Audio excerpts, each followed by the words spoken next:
is an organization that helps thousands of people in need, and now the United Way needs some help too. The donations just aren't pouring in, but the requests for help keep growing.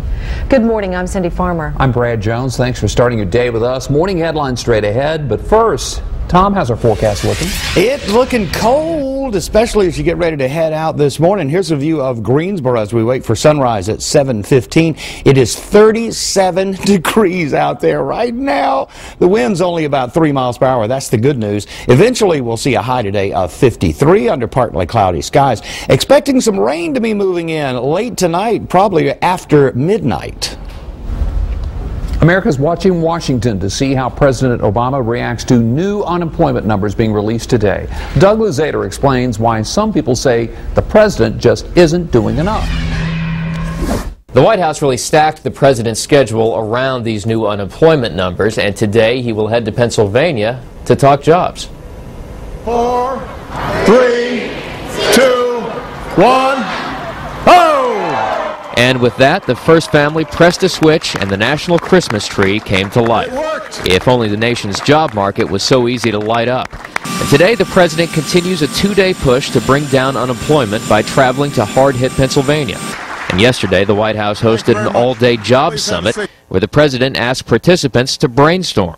So I need everybody here to bring their A game here today. Well, not exactly everybody. While unions and favorite corporate CEOs were here, key players and critics like the Chamber of Commerce were not even invited. The number one issue for small business groups is to stop this health care plan because they think it's going to decimate their businesses. And Republicans hosted their own event, accusing the president of making matters worse by expanding the size and reach of government. The biggest problem that we heard from our economist with regard to why employers aren't hiring, it's all the job-killing policies that are being offered by this administration and this Congress. But unemployment is a tough nut to crack, and the White House is trying to demonstrate that the president is willing to listen. And come up with the best ideas that give us the biggest bang for the buck.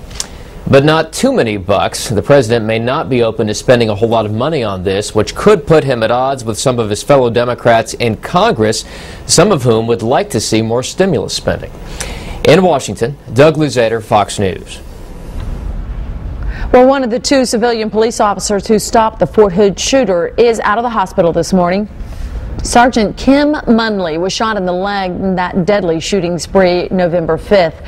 She says her career as a street police officer is coming to an end a little earlier than she expected, but it's not the pain that's the toughest part for her to deal with.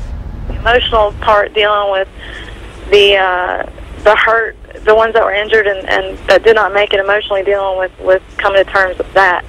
Having to listen to my fellow officers and what they had to see on scene and deal with what they're having to go through emotionally. Well, Munley is scheduled to get a total knee replacement in January. She says she still wants to stay in law enforcement, though, doing something else like teaching and instructing fellow officers. State transportation officials will add a security fence to a highway bridge crossing in Raleigh, the same place where a man fell to his death. Carroll Eames Jr. died last Friday. He stopped to help people involved in a 3-car wreck. When he jumped the divider to avoid being hit by oncoming cars, instead he fell 50 feet to his death. A fence will now be put up along the westbound bridge of Interstate 440. It's the second fatal plunge that's happened from that bridge over the last 4 years. A baby abandoned at North Carolina A&T State University. A campus police officer found the infant in a parking lot at the edge of campus, the Webb Hall parking lot near East Market Street and Benbow Road. Police say it does appear to be a little girl between 2 and 3 months old. The officer who found her says the child was strapped in a baby seat left next to a parked car. Guilford County EMS responded as well and said the baby is in good condition.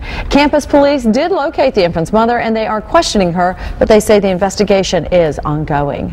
A local organization that helps thousands of people all around the Piedmont is in need of help itself. The United Way of Greater High Point says it is bracing for what it calls a significant shortfall in funding. The organization hopes to raise $4.5 million this year, but so far it's only 73% of the way with $3.3 million. The president of the organization says they are anticipating a shortfall of donations this year. And into this year's campaign, even before we set the campaign goal, knowing that we had lost close to about $250,000 in gifts. Well, during the 2009-2010 fiscal year, United Way of Greater High Point took a 5% cut in funding. For the upcoming fiscal year, it looks like it could be more like 7 to 10%. It is also a sign of our troubled times. Low-income residents in Surry County will be lining up this morning for free food. This will be the last of 4 federal distributions by the U.S. Department of Agriculture. Today's giveaway starts at 8 and goes until noon. It'll be at the Veterans Park on Lebanon Street. Volunteers suggest that you get there early if you want to get the food. You have to be a resident of Surry County, though. You have to have ID to prove it. You also have to meet certain income guidelines. Just over $14,000 a year for a one-person household, $28,000 a year for a 4-person or family of 4 household, and just over $48,000 a year for a family of 8. Greensboro police are looking for a man they say stole a woman's purse from her car. Take a close look at your screen. This happened last month, and this is a surveillance picture of the suspect. He robbed his victim once, and now he's doing it again. Police say now that thief is using her debit card to get money out of her account. Greensboro Crime Stoppers offering a $2,000 reward for information leading to this man's arrest. You know, sometimes you can find deals in the weirdest places. The government buys stuff every day, and sometimes it's ready to get rid of it while it's still in good condition. Fox 8's Bob Buckley has more on how you can get your hands on some great deals by simply going online.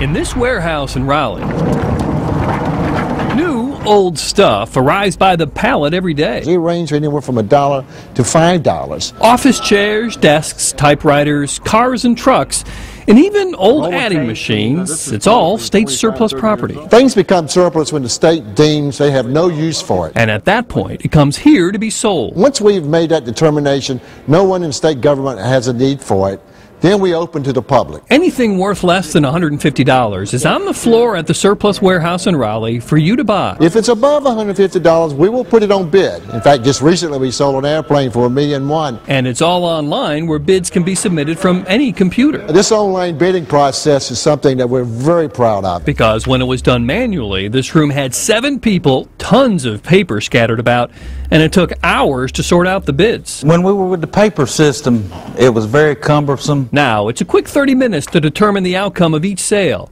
And the sales aren't limited to just state surplus property. They also sell government-seized property from drug bust cases. TVs, pool tables, stereos, cars, everything. Anything you can imagine. It's great. I love it. And all these knives come from the airport security lines in the state. They find and forget they have a knife or they got something on their pockets now that's illegal to take on the planes. The airports keep them and then send them here to be sold. We average anywhere on a good year around $20 million. And not a penny of taxpayer dollars runs this operation. It's all self-supporting. We're actually selling it for the agencies and returning 95% of it. The 5% is left for us to cover our expenses. A great deal all the way around. Bob Buckley, Fox 8 News.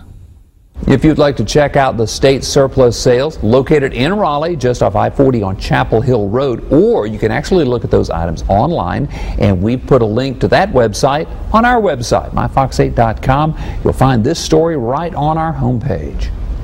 If you're a smoker, we have a health alert targeting you. Research shows the average cigarette is crawling with germs.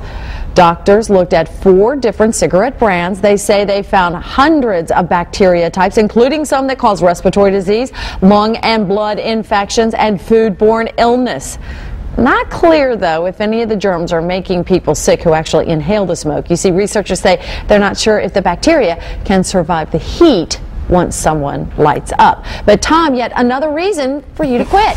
Yeah, we're only telling you this because we wanted to scare you. We don't think it's going to affect you at all. Take a look here. This is a view of Greensboro. 7:15, that's when sunrise occurs, but it is a chilly, chilly morning out there right now. If you're getting ready to step out the door, make sure you bundle up. 37 degrees officially at PTI.